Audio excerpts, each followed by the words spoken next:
Psalms audio books మనసైన కథలకు స్వాగతం. కాసేపు ద్వారక గురించి వాళ్ళిద్దరూ చర్చించుకున్నాక మనం ఇంటికి వెళ్తున్నాం రేపు. నీ ఉద్దేశం ఏమిటో చెప్పు అడిగాడు ఆచార్యులు. ఉద్దేశం చెప్పమనగానే చెరక్కి ఎక్కడ లేని నీరసం ముంచుకొచ్చింది. మరొకప్పుడైతే భార్య సుశ్రుతను చూడబోతున్నందుకు ఎగిరి గంతేసేవాడు. ఇప్పుడు ఆ పరిస్థితి లేదు. మిత్రవిందను ఎక్కడుంచాలి? సుశ్రుతకి ఇప్పుడే ఈ విషయం తెలిస్తే ఎలా స్పందిస్తుందో తెలియదు. అదే ఆలోచిస్తున్నాను జేజీ గారు. కొద్ది రోజులు మిత్రవిందని ఇక్కడే ఉంచితే బాగుంటుంది అనుకుంటున్నాను అన్నాడు. ఉంచి ఇంటికి ఇక్కడికి షటిల్ సర్వీస్ చేస్తావా? అయినా నిన్నొదిలి మిత్రవింద ఉంటుందా? చూస్తున్నా కదా. అలాంటి పిచ్చి ఆలోచనలు చేయకు. ఇక్కడ ఆ అమ్మాయికి సరైన తోడు ఎవరు అమ్మాయిలు లేరు. పైగా తన అలవాట్లు పద్ధతులు వేరే. అంచేత వెరిమొరి ఆలోచనలు చేయక రేపు మనతో పాటు మిత్రవింద కూడా వస్తుంది. ఇప్పుడు తను నా మనవరాలు. ఆ పిల్లకి పెద్ద దిక్కు నేనే. తనకి న్యాయం చేయాల్సిన బాధ్యత నా మీద ఉంది. ఆ పైన ముఖ్య విషయం ఏంటంటే, నువ్వు ఈసారి వెళ్ళి నేను కోరిన 4 లేదా వాటిలో కొన్ని తెచ్చేలోగా మన ఎస్టేట్లో 4 ఎకరాలు చెట్లు నరికించి ఆలయ నిర్మాణానికి శంకుస్థాపన చేసి పని మొదలుపెట్టడం కూడా జరుగుతుంది. తొలి పూజ మిత్రవింద ద్వారా జరగాలి. పిదప ఆ ఆలయంలోనే మీ వివాహం. అంతవరకు జాగ్రత్తగా ఉండు, అర్థమైందిగా అంటూ మనసులో మాట చెప్పాడు అగ్నివేశాచార్యుడు. తనకి అర్థమైంది, కానీ మిత్రవిందకు అర్థం కావాలిగా. తాతగారు, నన్ను ఇరుకున పెట్టడం మీకు అలవాటైపోయిందండి అంటూ మనసులోనే ఉడుక్కుంటూ గంగిరెద్దుల తలూపాడు జేజీ తాత ముందు చెరక్. అప్పటికే అర్ధరాత్రి సమీపించడంతో లేచి ఎవరి గదుల్లోకి వారు చేరుకొని నిద్రకు ఉపక్రమించారు. మర్నాడు ఉదయమే ముందుగా పిల్ల గోవింద పాత్రుడు, పిల్ల శివరాం ముకుంద పాత్రులు ఇరువురు ఎస్టేట్ భవంతి వద్దే ఉన్న తమ కారులో వాళ్ళ ఊరికి బయలుదేరారు. అప్పటికింకా మిత్రవింద నిద్ర లేవలేదు. అగ్నివేశాచార్యుడు చెరక్లు వారికి వీడుకోలు చెప్పి పంపించాక మిగిలిన పని వాళ్ళని కూడా వారికి ఇవ్వాల్సిన జీతభత్యాల కన్నా అధికంగానే ముట్ట చెప్పి సంతోషపరిచి వారి స్వస్థలాలకి పంపించేశారు. పులికొండే వీరితో రాలేదు. అడవిలోని తమ గూడానికి నిన్నే వెళ్ళిపోయాడు. వెళ్ళిన స్థావరాన్ని ఒక కంట కనిపెట్టడం వారి డ్యూటీ. ఇక డ్రైవర్ కాశీ, అప్పన్న ఇద్దరే వారితో మిగిలారు. కొంతసేపటి తర్వాత చెరక్ జేజితాత గదిలోకి వెళ్ళేసరికి ఆయన ద్వారకాపురి స్వర్ణ నాణాలను పరిశీలిస్తూ కనిపించాడు. ఇవి మిత్రవిందవి కావు. చెరక్ అంగీలో అతనితో పాటు వచ్చిన నాణాలు. 2 దోసిళ్ళు ఉంటాయి. ఒక్కో నాణం 6 గ్రాముల బరువు ఉంటుంది. అన్నీ స్వచ్ఛమైన బంగారు నాణాలు. ఒక నాణం మీద ఒక పక్కన సికిపించం ధరించి మురళి వాయిస్తున్న కృష్ణుడు, వెనుక పక్క గోమాత చిత్రాలున్నాయి. వేరొక నాణం మీద ఒక పక్కన నాగలి భుజాన ధరించిన బలరాముడు, రెండో వైపున అభయహస్తంతో కృష్ణుడు, మరో నాణం మీద ఒక వైపున సముద్ర వ్యాపారానికి గుర్తుగా ఓడబొమ్మ, రెండో వైపున శంఖం ఉన్నాయి. ఇలా 1/2 డజను పైగా రకరకాల ముద్రలు కలిగిన నాణాలు అవి. కొన్ని గుండ్రంగాను, కొన్ని నలుచెదరంగాను ఉండగా అన్నిటి మీద కామన్గా ఇవి ద్వారక నాణాలని తెలియడానికి అనువుగా దిగువన గరుడ పక్షి చిహ్నం ఉంది. ఏమిటి జేజీ గారు అంత దీక్షగా చూస్తున్నారు? అవన్నీ సువర్ణ నాణాలే. ద్వారకాపురి ఒక బంగారు నగరం అన్నాడు. అవునన్నట్టుగా తల పంకించారు ఆచార్యులు. అమ్మాయి మిత్రవింద లేచిందా అడిగాడు. లేచింది జేజీ గారు. ఇంత క్రితమే స్నానానికి వెళ్ళింది. అదే గోల.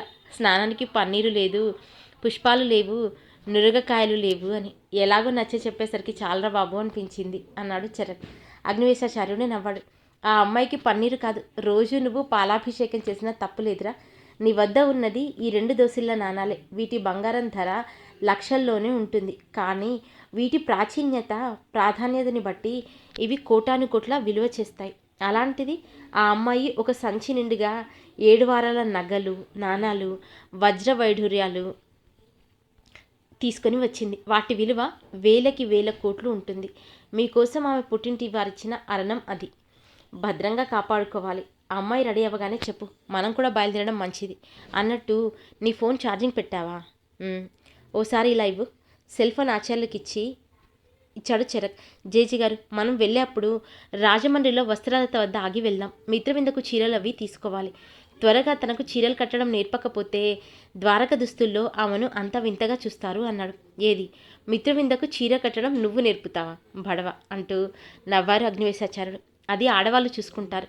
మనం వస్త్రాలతకు వెళ్తే మిత్రవిందను చూడడానికి జనం ఎగబడి ఎగ్జిబిషన్ అయిపోతుంది. అలాంటి ఆలోచనలు ఏమీ వద్దు. మనం నేరుగా మన ఇంటికి పోతున్నాం. మన భద్రయ్యకి ఫోన్ చేస్తే ఒక కారు నుండా చీరలు వేసుకొని ఇంటికి తెస్తాడు. నచ్చినవి అక్కడే ఎంచుకుంటారు. మాట్లాడుతూనే మున్నలూరి వారి అగ్రహారం తమ ఇంటికి ఫోన్ చేశాడు. వెంటనే కోడలు దేవమ్మ లైన్లోకి వచ్చింది. అమ్మ, అక్కడంతా క్షేమమే కదా అడిగాడు.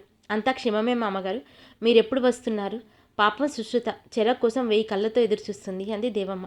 కాసేపట్లో మేము ఇక్కడి నుంచి బయలుదేరుతున్నాం. మధ్యాహ్నం భోజన వేళకి ఇంటి వద్ద ఉంటాం. చెరక్ నాతో వస్తున్నాడు అన్నాడు ఆచార్యుడు. మంచిది మామగారు, ఈ మాట వింటే సుశ్రుత చాలా ఆనందిస్తుంది. మరో ముఖ్య విషయం చెప్పండి మామగారు. మేము వస్తున్న విషయాన్ని ఇప్పుడే సుశ్రుతకు చెప్పొద్దు. కారణం ఉంది. మీరు మరో పని చేయాలి. మన అగ్రహారంలోని పుణ్యస్త్రీలందరినీ ఆహ్వానించండి. ఎర్ర నీళ్లు దిష్టి తీయడానికి సిద్ధం చేయించండి. మన ఇంటికి ఒక కొత్త అతిథి వస్తున్నారు.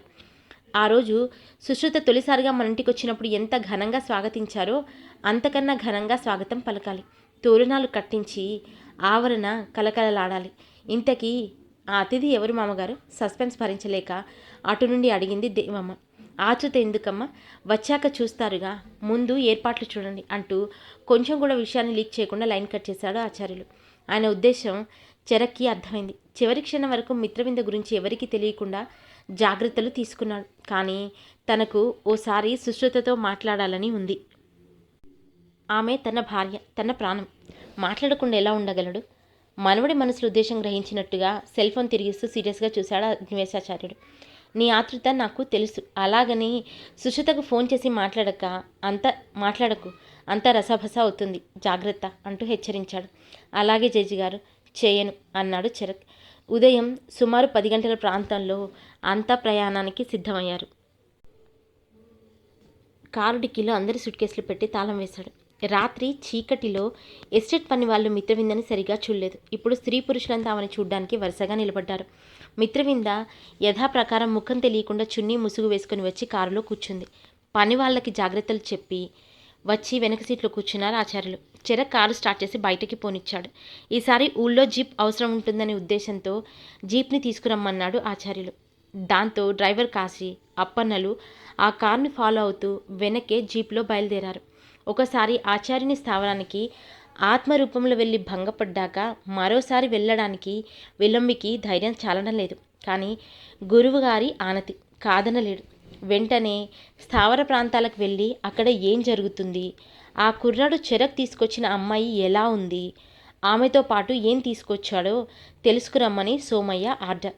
కాదంటే గురువుగారితో తంట, అవునంటే అగ్నివేశాచార్యుడితో ప్రమాదం. ఎలా చచ్చేది? ఎంతగా విసుక్కున్నా తప్పదు కాబట్టి బయలుదేరాడు విలంబి. అయితే వాడికో ధైర్యం ఉంది. తను ఆత్మగా వెళ్ళినప్పుడు ఆచార్యుడు తనని చూశాడు. ఇప్పుడు నిజరూపంలో కంటబడినా గుర్తుపట్టకపోవచ్చని గాఢ నమ్మకం. ఆ నమ్మకంతోనే అడవిలో ప్రయాణానికి అనుకూలంగా ఉంటుందని బైక్ మీద నీలోదరి కొండగుట్ట నుంచి బయలుదేరి సాయంత్రానికి కోరుకొండ చేరుకొని అక్కడే ఒక లాడ్జ్లో స్టే చేశాడు. నిజానికి వాడు లాడ్జికి చేరుకున్న అదే సమయానికి రంపచోడవరం అడవి నుంచి ఆచార్యుని బృందం కోరుకొండ వచ్చేసి తమ ఎస్టేట్ భవంతిలో ఉన్నారు. ఆ విషయం విలంబికి తెలియదు. మర్నాడు ఉదయమే చక్కగా తయారై టిఫిన్ చేసి మధ్యాహ్నానికి కూడా పార్సల్ చేసుకొని బిస్కెట్స్, వాటర్ బాటిల్ తీసుకొని అడవిలోకి బయలుదేరాడు. అసలే మనిషి కాస్త నలుపు, లావుగా ఉంటాడు. కొద్దిగా గడ్డం కూడా పెరిగింది. కళ్ళకి నల్లద్దాల కళ్ళజోడు ధరించడంతో గతంలో చూసిన చప్పున గుర్తించడం కష్టం. ఆ రోజు పగలంతా రంపచోడవరం అడవుల్లో బైక్ మీద గాలించిన ఆచార్యుని స్థావరం ఎక్కడుందో కనిపెట్టలేకపోయాడు. రాత్రికి కోరుకొండ లాడ్జికి వచ్చేసి మరుసటి దినం తిరిగి అన్వేషణ ఆరంభించాడు. ఎంత వెతికినా స్థావరం కనపడడం లేదంటే స్థావరాన్ని అష్టదిగ్బంధనంలో ఉంచి ఆచార్యుడు ఇక్కడి నుంచి వెళ్ళిపోయి ఉండొచ్చు అనిపించింది. అలా వెతుకుతున్న విలంబికి అడుగుల చప్పుడు విని ఉలిక్కిపడి వెనక్కి తిరిగి చూశాడు.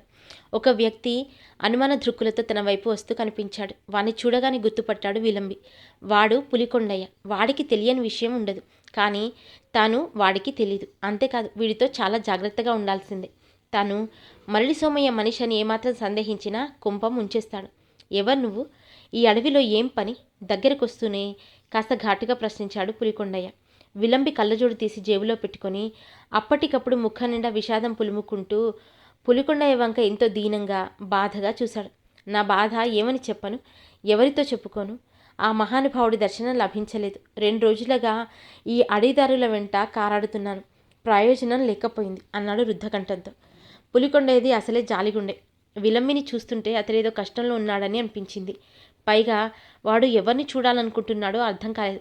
ఇంతకీ నువ్వు ఎవరి కోసం గాలిస్తున్నావు? చూడ్డానికి సిటీ మనిషిలా ఉన్నావు అడిగాడు.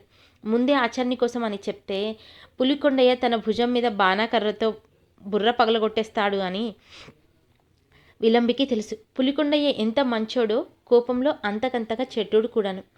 అగ్నివేశాచార్యునికి నమ్మిన బంటు. బాబు, మీరెవరో కానీ ఈ దిక్కుమాలిన అడవిలో దేవుళ్లా కనిపించారు. నా భార్య రోగిష్టిది. అదేం రోగమో అంతుపట్టడం లేదు. కాళ్ళు చేతులు చచ్చుబడిపోయి మంచం దిగలేకపోతుంది. పెద్ద పెద్ద డాక్టర్లకు చూపించి లక్షలు ఖర్చు పెట్టినా లాభం లేకపోయింది. ఎవరో మీలాంటి పుణ్యాత్ముడు ఇలాంటి మొండు జబ్బుల్ని తగ్గించాలంటే ఆయుర్వేద సిద్ధ వైద్యులు అగ్నివేశాచార్యుల వల్లే అవుతుంది. వాళ్ళ కాళ్ళ మీద పడమని సలహా ఇచ్చాడు. మూలికల కోసం శిష్యులతో ఈ అడవిలో తిరుగుతుంటారని చెప్పాడు. అందుకే 3 రోజులుగా వారి కోసం వెతుకుతున్నాను. ఇంతవరకు వారి దర్శనం నాకు కలగలేదు. నా భార్య అంటే నాకు పంచప్రాణాలండి. దానికి బతికే యోగం ఉందో లేదో తెలియదు అంటూ చిన్నగా ఏడ్చేశాడు. విలంబి నటన ముందు అంతటి పులికొండయ్య కూడా బుక్కబొల్లా పడిపోయాడు. వాడి మాటలు నిజమే అనిపించింది. ఆయన ఇంకా ఎక్కడో చిన్న సందేహం. మరి ఆ స్వామి అడవిలో తిరుగుతారని చెప్పినోడు ఆయన సొంతూరు ఏదో చెప్పలేదా అడిగాడు. అదే నా దురదృష్టం అండి. అతను ఈ ప్రాంతం నుంచే తోటలకి నిమ్మ మొక్కలు తెచ్చి సప్లై చేస్తుంటాడు. బస్టాండ్లో అంతవరకే చెప్పాడండి. అంతలో బస్ రావడంతో వెళ్ళిపోయాడు. వివరంగా అడిగి తెలుసుకునే సమయం లేకపోయింది అంటూ నమ్మే విధంగా చెప్పాడు. అబద్ధం చెప్పినా అతికినట్టుగా సరిపోయింది. పూర్తిగా వాడి మాటల గాడిలో పడి నమ్మేశాడు పులికొండయ్య. సరే సరే ఊరుకోవయ్యా. ఇంతకీ ఏ ఊరు నీది అడిగాడు. ద్వారకా తిరుమల అవతల జంగారెడ్డిగూడెం అండి. నీ పేరు? కిట్టయ్య అండి. చూడు కిట్టయ్య, నీ మాటలు వింటే నీకు పెళ్ళామంటే ఎంత ప్రేముందో అర్థమవుతుంది. బాధపడకు. ఆ స్వామి ఉండే తావు నేను చెప్తాను. పోయి కాళ్ళ మీద పడు. నీ పిల్లానికి జబ్బు తప్పక నయమవుతుంది. అంతకన్నా ఉపకారం ఉంటుందా? చెప్పండి. వారిని ఎక్కడ చూడొచ్చు? వారు అడవి నుంచి స్వగ్రామం వెళ్ళిపోయారు. తిన్నగా మండపెట్ట వెళ్ళు. అక్కడి నుండి రామచంద్రపురం రూట్లో ఎవరిని అడిగినా మున్నలూరి వారి అగ్రహారానికి దారి ఎటు ఉందో చూపిస్తారు. ఆచార్యులు ఆ అగ్రహారంలోనే ఉంటారు. ఇక బాధపడక వెంటనే వెళ్ళు అంటూ సలహా ఇచ్చాడు పులికొండయ్య. ఆ మాట విని ఆనందించాడు విలంబి. తనకు కావలసిన అడ్రస్ సులువుగా దొరికిపోయింది. సమయానికి దేవుళ్ళ కనబడి సాయం చేశారు. మీ మేలు మర్చిపోలేను. ఈ సిగరెట్ ప్యాకెట్ తీసుకోండి అంటూ ఖరీదైన తన సిగరెట్ ప్యాకెట్ని పులికొండయ్యకిచ్చి బైక్ స్టార్ట్ చేసి వెనుతిరిగాడు విలంబి. వెళుతున్న బైక్ని చూస్తూ సిగరెట్ ముట్టించుకున్నాడు పులికొండయ్య. అడ్రస్ చెప్పి తను తప్పు చేసిన సంగతి పులికొండయ్యకి ఆ క్షణంలో తెలియలేదు. ఒక మంచి పని చేసిన తృప్తితో దమ్ము కొడుతూ వెనుతిరిగాడు. మున్నలూరి వారి అగ్రహారం, అగ్నివేశాచార్యుని నివాసం. లోన హడావుడి ఏమిటో బయట ఎవరికీ తెలీదు. ఆ మాటకొస్తే లోన హడావుడి చేస్తూ హైరాణ పడుతున్న దేవమ్మ గారికి తెలీదు. మామగారి ఆర్డర్ అక్షరాలా పాటించాలి కాబట్టి అతిథిని ఆహ్వానించడానికి సకల ఏర్పాట్లతో సిద్ధంగా ఉంది. అగ్రహారంలోని యువతులు, స్త్రీలు, కన్యలు అంతా సింగారించుకొని గేటు సమీపంలో ఇంటి ముందు గుమికూడి ఉన్నారు. అందరి ముఖంలోనూ ఆరాటం, ఉత్సుకత. వస్తున్నది ఎవరి ఊహకి అందటం లేదు. చెరక్ భార్య సుశ్రుతకు తెలియదు. కానీ భర్తను చూడబోతున్న ఆనందం ఆమె ముఖంలో కొట్టొచ్చినట్టుగా కనిపిస్తుంది. ఇక శ్రావణి అయితే కారు వస్తుందో లేదో చూడడం కోసం లోపల నుంచి గేట్ వరకు, అక్కడి నుండి లోనకి కాలుగాలిన పిల్లిలా తిరుగుతూనే ఉంది. కొందరు పిల్లలైతే గేట్ బయట నిలబడి ఎగువకి చూస్తున్నారు. అంతలో మలుపు తిరుగుతూ కనిపించింది కారు. దాని వెనకే జీప్. అంతే, వచ్చేస్తుంది, కారు వచ్చేస్తుంది అంటూ పెద్దగారిచారు పిల్లలు. శ్రావణి గేట్లోకి పరిగెత్తుకుంటూ వచ్చింది. లోన స్త్రీలంతా అలర్ట్ అయ్యారు. గేటు వంక చూడసాగారు ఆత్రంగా. అంతలో గేటు దాటి రివ్వున లోనికి తీసుకొచ్చింది కారు. ఎడం పక్కకు తిరిగి ఎడం పక్క బిల్డింగ్కి సమీపంలో రివర్స్ తిరిగి ఆగింది. నల్లద్దాల మూలంగా లోపల ఎవరున్నది తెలియడం లేదు. ముందుగా డ్రైవింగ్ సీట్లోంచి దిగాడు చెరక్. అతడి చూపులు సుశ్రుత కోసం వెతికాయి. నాయనమ్మ దేవమ్మ గారి పక్కన నిలబడి ఉంది సుశ్రుత. భర్తను చూసిన ఆనందంలో ఆమె ముఖంలో 1000 మతాబులు ఒక్కసారిగా వెలిగినంత ఆనందం కనిపించింది.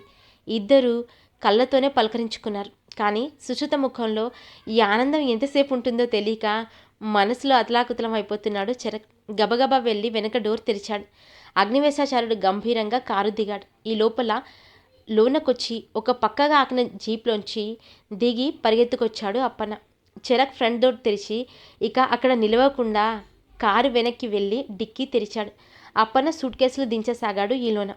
అందరి దృష్టి కారు ఫ్రంట్ డోర్ మీద పడింది. అగ్నివేశాచార్యుడు డోర్ని బార్లా తెరిచి రామ్మ కారు దిగు అంటూ దేవనాగరి భాషలో పిలిచాడు. మేలి ముసుగుతో మిత్రవింద కారు దిగి నిలబడింది. డోర్ మూశారు ఆచార్యులు.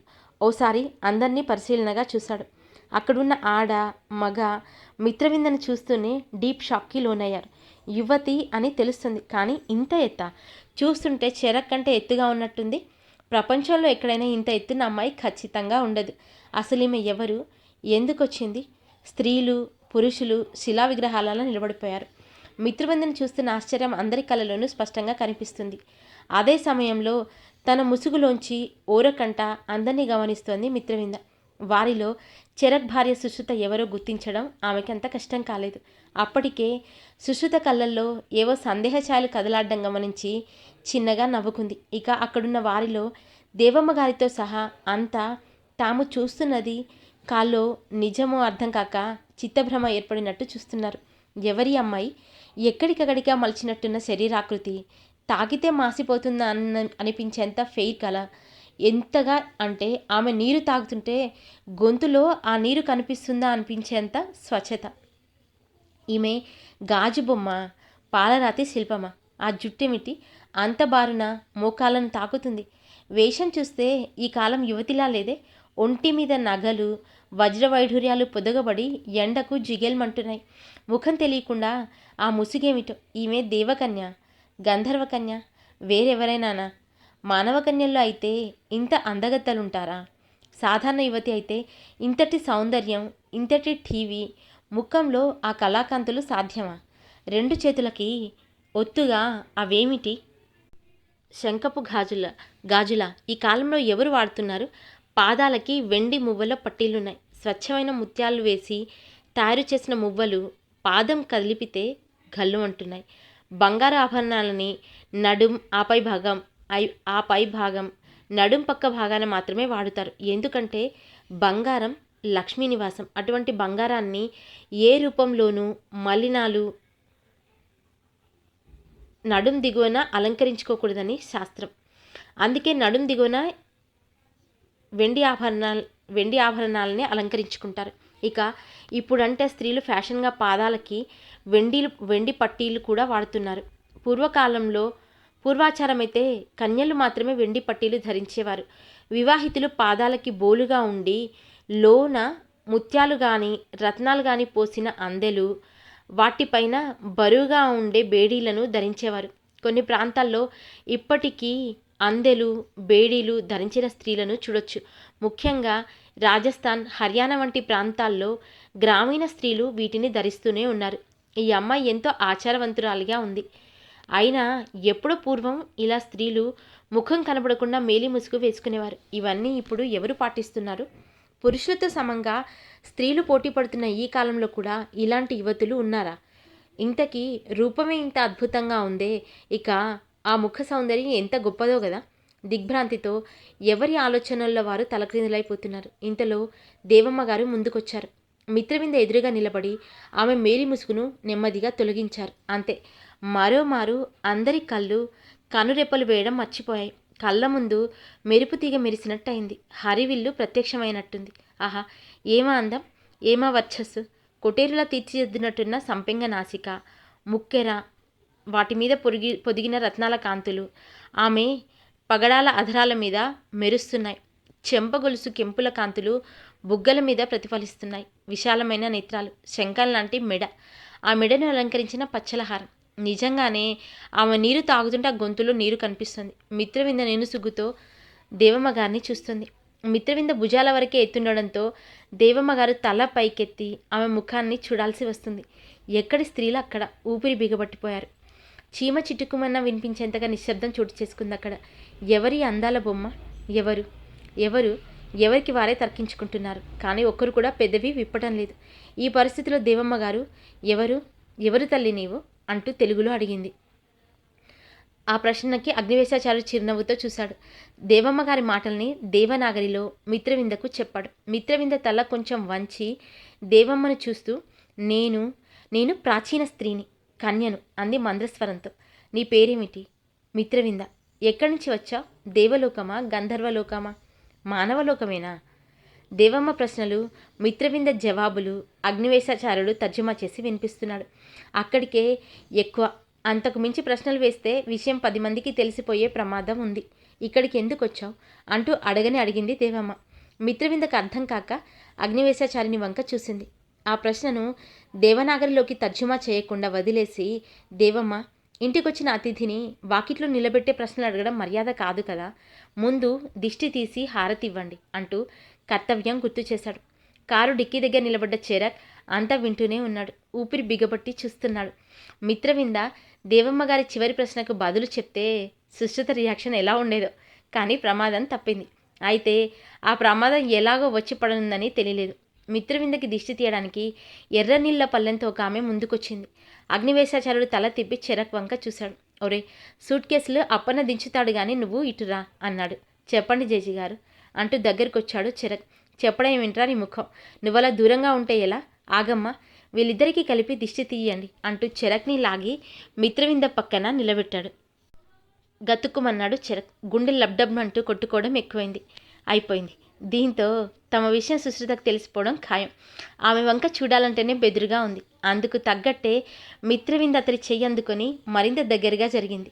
మీ జంట బాగుంది, మీరెలా కింది చూపులు చూస్తే కాదు, ఇటు చూడండి అంది దిష్టి తీస్తున్నావిడ. ఇద్దరూ పల్లెం వంక చూశారు. 3 సార్లు దిష్టి తీసి పారబోయడానికి గేటు బయటకి వెళ్ళిందావిడ. చెరక్ కదలబోతుంటే, ఇంకా అవ్వలేదు, అక్కడే నిలబడు అన్నాడు కరుగ్గా ఆచార్యులు. ప్రియుడా, ఇచుట యువతులందు సోదరి సుశ్రుత ఎవరో తెలుపనా అంది చిన్నగా మిత్రవింద.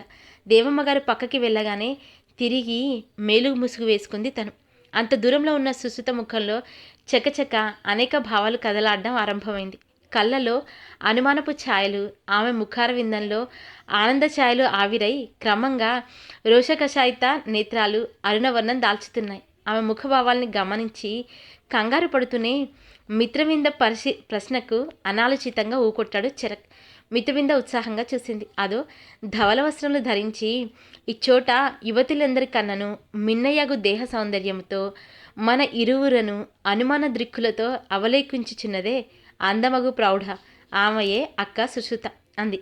మిత్రవింద అంచనా 100% కరెక్ట్ కావడంతో మరోసారి విభ్రాంతుడయ్యాడు చెరక్. సుశ్రుత ఆకుపచ్చ అంచు కలిగిన లైట్ డిజైన్ తెల్ల చీర, జాకెట్ ధరించి జడలో మల్లెపూల దండ తురుముకుంది. ఆమెను మించిన అందగత్తెలు అక్కడ ఎవరూ లేరు. సుశ్రుతకు అనుమానం ఆరంభమైంది. ఆమె చూపులు వాడిగా వేడిగా ఉన్నాయి. ఎంతటి నిశిత పరిశీలన శక్తి మిత్రవిందకి! అవును మిత్ర, తానే సుశ్రుత అన్నాడు. ఇంతలో మరో పొని స్త్రీ హారతి పళ్ళెంతో వచ్చింది. ముద్ద కర్పూరం పళ్ళెంలో వెలిగించి దాంతో 3 సార్లు దిష్టి తీసింది. ఆమెటు వెళ్ళగానే నౌకరొకడు దిష్టి తీయడానికి బూడిద గుమ్మడికాయతో సిద్ధమయ్యాడు. ప్రియుడా పిలిచింది మిత్రవింద. ఏమి అడిగాడు. ఇది ఏమి విచిత్రము, ఇచ్చటి స్త్రీలిటులా లజ్జారహితులై చెరింపనేలా ఒకరును నా వల్ల మేలిముసుగు ధరింపలేరా అడిగింది. చెరకామ సందేహాన్ని విని నవ్వాడు. ఒకప్పుడు ఆచారాలను పాటించడివారు, ఇది కలియుగమున, అందున ఆధునిక యుగ ప్రభావం, వారిటులనే ఉందురు అంటూ బదులిచ్చాడు. నౌకరు ఇద్దరికి గుమ్మడికాయ దిష్టి తీస్తున్నాడు. అటు అగ్నివేశాచార్యుడు కూడా ఈ జంటతో పాటు అటు సుశ్రుత ఫీలింగ్స్ని గమనిస్తున్నాడు. ప్రస్తుతం ఒక భర్తకు ఒక భార్య అనే సంస్కృతి నడుస్తుంది. ఎక్కడో అరుదుగా 2 భార్యల భర్తలు కనిపిస్తుంటారు. ఏ ఆడపిల్ల తనకు సవతి వస్తుందంటే అంగీకరించదు. సుశ్రుత కూడా ఇందుకు మినహాయింపు కాదు. ఆమె తప్పకుండా కోపగించి గొడవ చేస్తుంది. విషయాన్ని దాచి ఎప్పుడో గొడవ పడ్డం కన్నా అదేదో ఇప్పుడే తెలిసేలా చేసి సమాధానపరచడం మంచిదనే ఉద్దేశంతోనే ఇద్దరికీ కలిపి దిష్టి తీయించాడు తను. ఇప్పుడు సుశ్రుత ఎలా స్పందిస్తుందో చూడాలి. అగ్నివేశాచార్యుని ఆలోచనల్లో ఆయన ఉండగా ఇటు కోడలు దేవమ్మ గారికి అంతా అయోమయంగా ఉంది. చూడ్డానికి వేషభాషలెవరో గుజరాతీ మారుమూల ప్రాంతం మార్వాడి అమ్మాయిలా ఉన్న గొప్ప సౌందర్యవతి. చూస్తుంటే చెరక్ ఈ అమ్మాయి ప్రేమలో పడినట్టున్నాడు. అదే నిజమైతే సుశ్రుతకు అన్యాయం జరిగినట్టే. తెలిసి మామగారు ఇలా ఎందుకు చేస్తున్నారు, ఇది విషయమని ఆయన ఏమీ చెప్పడం లేదు. ఏం జరగనుందో అర్థం కావడం లేదు. ఇప్పుడు అగ్రహారంలో అందరికీ ఈ అమ్మాయి గురించి ఏమని చెప్పాలి? తనలో తను మల్లగులాలు పడిపోతుందామె. అక్కడే ఉన్న చెరక్ మరదలు శ్రావణికి ఏమీ అర్థం కాక దయ్యం పట్టినట్టు చూస్తుంది. ఇక సుశ్రుత అయితే ఆమెకి ఏడుపొక్కటే తక్కువ. భర్తను చూసిన ఆనందమంతా ఆవిరైపోగా ఆ స్థానాన్ని దుఃఖం ఆక్రమించుకుంది. మనస్తాపం గొంతులో కొట్టుమిట్టాడుతుంది. గుమ్మడికాయ దిష్టి తీయడం కూడా అయిపోయింది. తన గుండె పగిలినట్టే గుమ్మడికాయను పగలగొట్టడానికి నౌకరు గేటు బయట వీధిలోకి తీసుకెళ్తున్నాడు. అంతవరకే చూడగలిగింది సుశ్రుత. ఆ పైన అక్కడ ఒక్క క్షణం కూడా నిలవలేకపోయింది. బయట చెంగుతో కళ్ళొత్తుకుంటూ గిరుక్కున తిరిగి ఇంట్లోకి పరిగెత్తింది. ఆమె వెళ్తున్న తీరు చూసి ఠారెత్తిపోయాడు చరక్. ఏ అఘాయిత్యం చేసుకుంటుందోనని భయమేసింది. అంతే. మిత్రవిందతో కూడా చెప్పకుండా సుశ్రుత వెనకే పరిగెత్తాడు. వెళ్తున్న ఇద్దరినీ చూస్తూ చిన్నగా నవ్వుకున్నాడు ఆచార్యుడు. సందేహం లేదు, భార్యాభర్తల మధ్య పెద్ద పెద్ద చిచ్చు రగులుకొనుంది. పాపం చరక్ ఎలా సమర్థించుకుంటాడో ఏమిటో అనిపించింది. కోడలు దేవమ్మ వంక చూశాడు. ఈ అమ్మాయిని ఆ ఇంటికి తీసుకువెళ్ళమ్మా, నేను తర్వాత వస్తాను అని చెప్పి అందరినీ చూస్తూ మీ సందేహాలు నాకు అర్థమవుతున్నాయి. ఈ అమ్మాయి పేరు మిత్రవింద, గుజరాతీ అమ్మాయి. మన చరక్ని ప్రేమించి వెంట వచ్చేసింది. త్వరలో చరక్ని పెళ్లి చేసుకుంటుంది. చరక్కి సుశ్రుత, మిత్రవింద ఇద్దరు భార్యలు. నేను వీళ్ళను ఆశీర్వదించడానికి తగిన కారణం ఉంది. నేను ఏ పనైనా న్యాయాన్ని, ధర్మాన్ని, ధర్మ సూక్ష్మాన్ని గౌరవిస్తూ చేస్తాను. ఇది మీ అందరికీ బాగా తెలుసు. ఏది ఎందుకు జరిగిందో సమయం వచ్చినప్పుడు తెలుస్తుంది. మిత్రవింద తన వాళ్ళందరినీ వదిలేసి వచ్చింది. ఇక నుంచి ఆమెకు అన్నీ మనమే. ఆమెకు మన భాష రాదు. మీరు తనని పరాయిదానిలా చూసి బాధ పెట్టకూడదు. ముఖ్యంగా శ్రావణి, మిత్రవిందకి తోడుగా ఉండే బాధ్యత నీది. ఇక వెళ్ళిరండి అన్నాడు. వచ్చిన అగ్రహారం స్త్రీలకు ఆ మాటలు కొంత అర్థమయ్యాయి, కొంత అర్థం కాలేదు. మిత్రవింద మానవ కన్య అంటే ఎవరికీ నమ్మబుద్ధి కాలేదు. చాలా సందేహాలున్నాయి. కానీ నోరు తెరిచి ఆచార్యుని అడిగే ధైర్యం ఎవరికీ లేదు. తమ సందేహాలను దిగమింగి వెనుదిరిగి గృహోన్ముఖులయ్యారు స్త్రీలంతా. అగ్నివేశాచార్యుడు వెనుదిరిగి సుశ్రుత ఇంటివైపు అడుగులేశాడు. తన వెనక చెరక్ రావడం చూసి వీధి తలుపులు వేసేయబోయింది సుశ్రుత. వాటిని తోసుకొచ్చేశాడు లోపలికి. ఆయన దొరకకుండా వేగంగా పడగ్గదిలో దూరి తలుపులేస్తుంటే ఆ ప్రయత్నం కూడా భగ్నం చేసి లోనకొచ్చేశాడు. పారిపోవడానికి అవకాశం లేకుండా డోరేసి అడ్డంగా నిలబడ్డాడు. ఇక ఏం చేయాలో తెలియక 2 చేతులతో ముఖం కప్పుకొని బెడ్ మీద కూలబడి ఏడుస్తుండిపోయింది సుశ్రుత. ఆమె ఏడుస్తుంటే చెరక్ కళ్ళలోనూ నీరు సుడి తిరిగింది. మనసుకి బాధగా ఉంది. కానీ ఎలా ఆరంభించాలో, ఏమని చెప్పాలో అర్థం కావడం లేదు. సుశ్రుత ప్లీజ్, నేను చెప్పేది విను. ఎలాగో గొంతు విప్పాడు. ఏం చెప్తావు? బెడ్ దిగి కళ్ళు తుడుచుకొని కోపంగా నిలదీసింది సుశ్రుత. చెప్పు, ఏం చెప్తావు? నాకన్నా అందంగా ఉందిగా, నాకన్నా పొడుగ్గా ఉంది, నచ్చింది, అందుకని వెంట తెచ్చుకున్నానంటావా?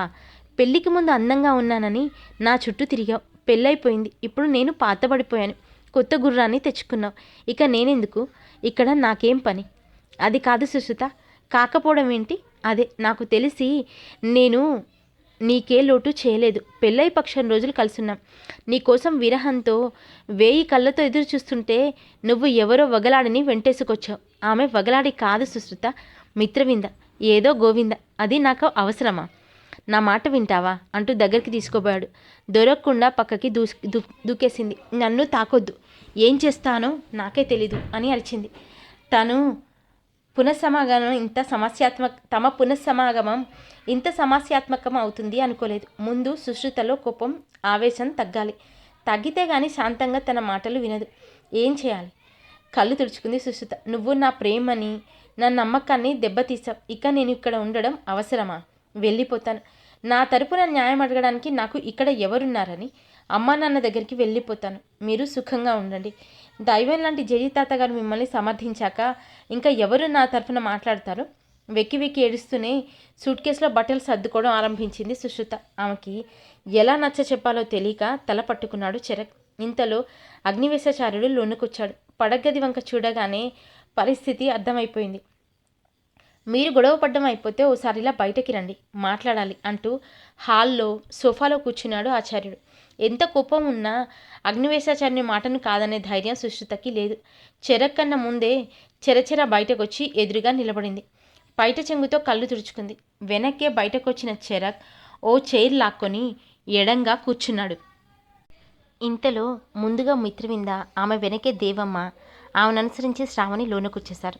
ఈ సమయంలో శ్రావణి ఇక్కడ ఉండడం మంచిది కాదని చెరక్ సందేహించాడు. కానీ అగ్నివేశాచార్యుడికి మనవరాలి మీద, ఆమె తెలివితేటల మీద అపారమైన నమ్మకం ఉంది. రహస్యాల్ని ఎవరికీ చెప్పదు. శ్రావణి, తలుపులు మూసిరా అన్నాడు స్థిరంగా. శ్రావణి వీధి తలుపు మూసి వచ్చి ఆచార్యునికి కాస్త ఎడంగా కూర్చుంది. దేవమ్మ సుశ్రుతను సోఫాలో తన పక్కన కూర్చోబెట్టుకుంది. మిత్రవింద నిలబడే ఉంది. ఈ సమావేశం తన గురించేనని ఆమెకి తెలుసు. కానీ తనకి వీరి భాష తెలీదాయే. అప్పుడు అగ్నివేశాచార్యుడు, మిత్రవింద ఇటు రా తల్లి, ఇలా నా పక్కన కూర్చో, దేవనాగరిలో పిలిచాడు. మిత్రవింద ఆయనకి రెండో పక్కన కూర్చుంది. మేలి ముసుగు తొలగించుకుంది. అంతా తమవారేనని నమ్మకం కుదిరితేనే అలా ముసుగు తొలగించుకోవడం జరుగుతుంది. అమ్మా సుశ్రుత, పిలిచాడు అగ్నివేశాచార్యుడు. ముఖం పైకెత్తి చూసింది సుశ్రుత. నీ భర్త మీద నీకు కోపం రావడం సహజమే, కానీ ఏం జరిగిందో కూడా తెలుసుకోవడం ముఖ్యం. ఇన్ని రోజులు నీ భర్త ఎక్కడున్నాడో నీకు తెలుసా? అడిగాడు అగ్నివేశాచార్యుడు. జయజితాత గారు, చెరక్ మీతోనే ఉన్నాడు కదా అంది అమాయకంగా. లేదమ్మా, నాతోనూ లేడు. మీరెవరూ నేను చెప్పేది నమ్మలేరు, కానీ నమ్మక తప్పదు. నా జీవితంలో నేనెప్పుడూ అసత్యాలు ఆడలేదు, కనుక నేను ఇప్పుడు చెప్పేది మీరందరూ నమ్మి తీరాలి. చతుర్ ఇంతకాలం నాతో లేడు. ద్వాపర యుగంలోని శ్రీకృష్ణ పరమాత్ముని ద్వారకా నగరంలో ఉన్నాడు. బయటి వాళ్ళతో చెప్పినట్టు నీతో అబద్ధం చెప్పలేను కదా. ఆ అమ్మాయి మిత్రవింద మీరు అనుకుంటున్నట్టు గుజరాతీ గ్రామీణ యువతి కాదు, అలనాటి ద్వారకా నగరానికి చెందిన యువతి. ఒకసారి అందరూ తీవ్రమైన దిగ్భ్రాంతికి లోనయ్యారు. ద్వాపర యుగపు ద్వారకానా? నిజమేనా చెప్తున్నది? కానీ ఆ ద్వారక సముద్రంలో మునిగిపోయింది కదా, దాని గురించి చదివాను అని అనుమానంగా అడిగింది సుశ్రుత. నేను చెప్పేది ద్వారక నీట మునగక ముందు కాలం సంగతి. అంటే సుమారు 5175 సంవత్సరాల క్రితం నాటి మాట. గత జన్మలో చతుర్నామధేయంతో ద్వారకలో పుట్టి పెరిగినవాడు. మిత్రవింద ద్వారకాపురిలో పుట్టి పెరిగింది. ఇద్దరు శ్రీకృష్ణ భగవానుని, బలరామ ప్రభువుని నేరుగా దర్శించినవారు, మాట్లాడినవారు. వీళ్ళిద్దరూ ప్రేమించుకున్నారు. పెద్దలు పెళ్లికి నిశ్చితార్థం కూడా జరిపారు. కానీ పెళ్లికి ముందే ఓడ ప్రమాదంలో చతుర్ మరణించడంతో అక్కడితో గత జన్మ అలా విషాదాంతంగా ముగిసింది. తర్వాత ఇంతకాలానికి చతుర్ మరుజన్మగా మన ఇంట చెరక్గా పురిగాడు. ఇప్పుడు చెరక్ అదే కాలానికి ద్వాపరలోని ద్వారకలో ప్రవేశించడంతో తిరిగి వీళ్ళ ప్రేమ కొనసాగింది. ఇదంతా వింటుంటే నీకు ఇదేదో కల్పిత గాథలా తోచవచ్చు, కానీ ఇదే నిజం. నేను తయారు చేసిన కాలనాళిక మందసం ద్వారా ఇది సాధ్యపడింది. తిరిగి వచ్చేటప్పుడు మిత్రవిందని వెంట తీసుకురాక తప్పలేదు. ఇది బయట ఎవరికీ తెలియకూడని నిగూఢ రహస్యం. బయట మనకి శత్రువులున్నారు, వాళ్ళకి తెలిసిన ప్రమాదమే. పోలీసులకి, ప్రభుత్వానికి తెలిసిన ప్రమాదమే. ఇక పురాతన స్త్రీ అనగానే మిత్రవిందని చూడ్డానికి జనం క్యూ కడతారు. ప్రభుత్వం ఎంక్వైరీలంటూ వేధిస్తుంది. మనం ప్రశాంతంగా ఉండలేం. కాబట్టి ఈ రహస్యాన్ని మీ గుండెల్లోనే దాచుకోవాలి. ముఖ్యంగా సుశ్రుత, నీ భర్త చెరక్ విషయంలో నువ్వు పొరపాటు పడకూడదు. వాడు సామాన్య వ్యక్తి కాదు, దైవాంశ సంభూతుడు. పుడమి మీద తిరిగి ధర్మ సంస్థాపన చేసి మహోన్నతుడు కానున్నాడు. నీవు మిత్రవింద వాడికి 2 కళ్ళు, ఏ కంటిని వదులుకోలేడు. మిత్రవింద నీ సోదరి అనుకొని ఆదరించు. ఆమెకి మనం తప్ప ఎవరూ లేరు. ఇకనైనా గొడవ ఆపేస్తావుగా అడిగాడు సుశ్రుతని. దేవమ్మ, శ్రావణి, సుశ్రుతలకు తల గిరున తిరిగిపోతున్నట్లయింది. కాలనాళిక మందసం ఏంటి? దానిలో భూతకాలంలోకి వెళ్ళడం ఏమిటి? అప్పుడు అక్కడ ప్రేమించిన అమ్మాయిని 2013 కలికాలంలోకి తీసుకురావడం ఏమిటి? కానీ చెబుతున్నది జేజీగారు, నమ్మక తప్పదు. ఈ కాలంలో ఇలాంటి అద్భుతాలా? సుశ్రుత బదులు చెప్పకుండా మౌనం వహించింది. తర్వాత, లేదు జేజీ తాతయ్య గారు, నేను పుట్టింటికి వెళ్ళిపోదాం అనుకుంటున్నాను అంది స్థిరంగా. భాష తెలీదు కానీ ముఖ కవలికల్ని బట్టి మాటల భావాల్ని అర్థం చేసుకునే శక్తి మిత్రవిందకు ఉంది. ఉన్నట్టుండి లేచి అరవింద అంటూ మృదువుగా పిలిచింది. ఆ పిలుపు విని ఉలిక్కిపడ్డారంతా. ఒకరి ముఖం ఒకరు చూసుకున్నారు. అరవింద? ఎవరి అరవింద? మిత్రవింద ఎవరిని ఇక్కడ అరవింద అని పిలుస్తుంది? మిత్రవింద చూపుల్ని బట్టి ఆమె పిలిచింది సుశ్రుతనే అని గ్రహించి మరింత విభ్రాంతులయ్యారు. ఈ మలుపేమిటో అర్థం కాక చెరక్ పిచ్చిగా చూస్తున్నాడు. కానీ మిత్రవింద పిలుపు వింటూనే కొరడా దెబ్బ తిన్నట్టు ఉలిక్కిపడింది సుశ్రుత. ఆ పిలుపు ఆమె చెవుల నుండి జ్ఞానేంద్రియాల్లో ప్రవేశించి మారుమోగసాగింది. అదే గొంతు, అదే పిలుపు. తను ఎక్కడో వింది. ఎక్కడా? అరవింద. ఎవరి పేరు? మతిపోయిన దానిలో లేచి నిలబడి మిత్రవింద వంక చూడసాగింది. మిత్రవింద చిరునవ్వుతో వచ్చి సుశ్రుత ఎదురుగా నిలబడింది. నేను సుశ్రుతను. అరవింద ఎవరు? చిన్నగా గొనిగింది సుశ్రుత. అగ్నివేశాచార్యుడు కూడా ఆశ్చర్యపోతూ లేచి పక్కకొచ్చాడు. సుశ్రుత మాటల్ని దేవనాగరిలో మిత్రవిందకు చెప్పాడు. మిత్రవింద ఇక మాట్లాడలేదు. తన కుడి చెయ్యి ముందుకు చాపి బొటన వేలుని సుశ్రుత భ్రూమధ్యంలో ఉంచి కళ్ళు మూసుకొని ఆత్మశక్తిని ప్రేరేపించింది. సుశ్రుతకి కళ్ళు అరమూతలు పడ్డాయి. ఒక్కసారిగా కళ్ళ ముందు చిమ్మ చీకటి ఆవరించింది. కొద్ది క్షణాల తర్వాత ఆమె కళ్ళ ముందు ఒక దృశ్యం ఆవిష్కృతమైంది. జోడు గుర్రాల రథంలో 2 కన్యలు వ్యాహ్యాలకి వెళ్తున్నారు. ఒక ఆమె వయసు 16 ఏళ్ళు, రెండో ఆమె వయసు 12 ఏళ్ళు. ఎవరా ఇద్దరు? సుశ్రుత కలవల పడుతోంది. వాళ్ళు ఎవరో కాదు, పెద్దమ్మాయి మిత్రవింద, రెండో అమ్మాయి తను. సందేహం లేదు, తనే. ఇప్పుడు దేవనాగరిలోని ఆ యువతుల సంభాషణ తనకి అర్థమవుతుంది. దేవకన్యల్లా ఉన్నారు ఇరువురు. అరవింద, మిత్రవింద పిలుపు అంది అరవింద. చెల్లి, ఏమి ఆ దీర్ఘాలోచన? అక్క, నీవు వరించువాడెవడైనను ముందుగా నాకు తెలుపవలే అంది అరవింద. ఏలకో, నీ కన్నను ముందుగా నేనే వాడిని వరించి వివాహమాడేదా అంది అరవింద. ఏమా వింత కోరిక? వగలాడి చెల్లెలి నెత్తిమీద ముట్టి నవ్వింది మిత్రవింద. అంతలోనే ఆ దృశ్యం అదృశ్యమైంది. వేరొక దృశ్యం గోచరించింది. జోడు గుర్రాల మీద 2 కన్యలు పోటాపోటీగా సవారీ చేస్తున్నారు. ఒక ఆమె వయసు 18, రెండో ఆమె వయసు 16. వారిని అనుసరించి వేరొక అశ్వం మీద 14 ఏళ్ల బాలుడు వస్తున్నాడు. అశ్వాల గిట్టల నుండి ధూళి ఎగిసి పడుతోంది. సుశ్రుతకి అర్థమైపోతుంది. ముందుగా పోతున్న అశ్వం మీద అరవింద అంటే తను, రెండో అశ్వం మీద అక్క మిత్రవింద, మూడో అశ్వం మీద తమ్ముడు ధాత. తామంతా ద్వారకలోనే మిక్కిలి ధనవంతుడగు శివదేవగుప్తుని సంతానం. తాము ప్రయాణిస్తున్నది ద్వారక నుండి హస్తినాపురం వెళ్ళు రాజమార్గం. అప్పుడప్పుడు ఇలా వాహ్యాలకి రావడం తమ అలవాటు. ఏయ్ అరవింద, ఆగుము! తన అశ్వాన్ని నిలువరిస్తూ అరుస్తుంది మిత్రవింద. కానీ అరవింద ఆగలేదు. ధాత తన అశ్వాన్ని ఆపాడు. అరవింద తన అశ్వాన్ని మరింత వేగంగా దౌడు తీయించింది. అశ్వం మలుపు తిరుగుతుండగా ఎదురుగా ఒక జోడు గుర్రాల రథం దూసుకొచ్చింది. అరవింద అశ్వం రథ అశ్వాలని ఢీకొంది. ఊహించని విధంగా అరవింద అశ్వం నుండి ఎగిరి దగ్గరలోని రాతి బండ మీద పడింది. నెత్తురు మడుగు. అంతే. పడిన అరవింద ఇక లేవలేదు. వెనకే వచ్చిన మిత్రవింద, ధాతలు తన మీద పడి రోదిస్తున్నారు. అప్రయత్నంగా కళ్ళు తెరిచింది సుశ్రుత. ఆమె కళ్ళ నుండి బుటబుట కన్నీరు ప్రవహించింది. మిత్రవింద తన చేతిని వెనక్కి తీసుకుంది. అక్క అంది ఆర్తిగా సుశ్రుత. లేదు లేదు, ఇప్పుడు నీవు నాకు అక్కవి, నేను నీకు చెల్లిని. నీ జన్మ మారినది కదా. నా అంశతో మరల జన్మించి నే వలసిన వాడిని వివాహమాడి పంతం నెరవేర్చుకుంటివి కదా. ఇక మన మధ్య తగులేలా? ఏ యుగమందైనను లోకమున మానవ జన్మలన్నీయు గత జన్మల సంబంధమునే ఏర్పడును. ఇక అలక మానుట మేలు అంది మిత్రవింద. సుశ్రుతకిప్పుడు దేవనాగరి అర్థమవుతుంది, కానీ మాట్లాడలేదు. నన్ను నా అవివేకాన్ని క్షమించవే అంటూ మిత్రవిందను కౌగిలించుకొని ఏడ్చేసింది సుశ్రుత.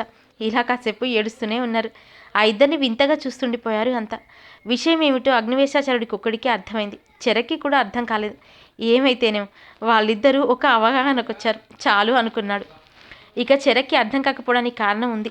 చతురుగా గత జన్మలో అతడు మిత్రవిందను ప్రేమించిన నాటికి 3 ఏళ్ల క్రితమే అరవింద మరణించింది. కాబట్టి అతడికి అరవింద తెలియదు. సమస్య తేలిగ్గా పరిష్కారమైనందుకు అంతా సంతోషంగా ఊపిరి తీసుకున్నారు. అగ్నివేశాచార్యుడు మిత్రవిందను దేవమ్మ గారితో ఆ ఇంట్లో ఉంచాలి అనుకున్నాడు. కానీ సుశ్రుత ఒప్పుకోలేదు. మేడ మీద గదిని మిత్రవింద కోసం ఏర్పాటు చేసింది. మిత్రవింద ఒంటి మీద కొద్దిగా నగలు మాత్రం ఉంచి మిగిలిన 7 వారాల నగలు, సువర్ణ నాణాలు, వజ్ర వైఢూర్యాది సంపదనంతా చెరక్ అగ్నివేశాచార్యుని నివాసం అండర్గ్రౌండ్లోని పెద్ద ఐరన్ సేఫ్లో భద్రం చేశాడు. ఆ రోజే ఈ కాలం నగలు, చీరలకు ఆర్డర్ చేశాడు చెరక్. ఈ విధంగా మిత్రవింద కూడా మున్నలూరి వారి అగ్రహారంలో ఏ ఆర్భటం లేకుండా సుశ్రుత ఇంట సెటిల్ అయిపోయింది. ఆ రోజు మున్నలూరి వారి అగ్రహారంలో ఒక కొత్త బిచ్చగాడు ప్రవేశించాడు. ఆ బిచ్చగాడు ఎవరో కాదు, మాంత్రికుడు మరడి సోమయ్య శిష్యుడు విలంబి. వాడు రంపచోడవరం అడవిలో పులికొండయ్య మూలంగా అగ్నివేశాచార్యుడి నివాసం తెలుసుకొని ఆ రోజే నేరుగా మండపేట వచ్చేశాడు. అక్కడ ఒక లాడ్జిలో దిగాడు. తను మామూలుగా అగ్రహారంలో ప్రవేశించినందువలన ప్రయోజనం ఏమీ లేకపోగా తనను ఎవరైనా గుర్తుపడితే ప్రమాదం. పైగా తను వెళ్ళేది ఓ మహావ్యక్తి అగ్నివేశాచార్యుడిని చూడ్డానికి కాదు, తగిన ఇన్ఫర్మేషన్ కోసం. ఆ పైన ఆ డ్రైవర్ కాశీగాడు చెప్పిన అందమైన యువతి ఎవరో తెలుసుకోవడం కోసం. తర్వాత అగ్నివేశాచార్యుని భవిష్య కార్యక్రమాలు ఏమిటో తెలుసుకోవడం. ఇవి సాధించాలంటే తను బిచ్చగాడిలా వేషం మార్చుకుని వెళ్ళడం మంచిది అనిపించింది. మర్నాడు తన బైక్ని లాడ్జ్లోనే వదిలేసి ఆటోలో వచ్చి దారిలో దిగిపోయాడు. తన వేషాన్ని బిచ్చగాడిలా మార్చుకొని కాలినడకన అగ్రహారంలో ప్రవేశించాడు. అతుకుల ప్యాంటు, అరిగిపోయిన చెప్పులు, చినిగిన చుక్క, తలకో తుండుగుడ్డ, కాలు కొద్దిగా అవిటివాడిలా ఈడుస్తూ అగ్రహారంలో భిక్షాటన ఆరంభించాడు విలంబి. ముఖ్యంగా బ్రాహ్మణ అగ్రహారాన్ని చుట్టి ఉన్న గోడ, ఎంట్రన్స్ ద్వారం పరిసరాల్లోనే సంచరిస్తూ గేటు వైపు ఒక కన్ను వేసి ఉంచాడు. మీకు నచ్చినట్లయితే ప్లీజ్ లైక్ చేయండి, సబ్స్క్రైబ్ చేయండి. Thank you.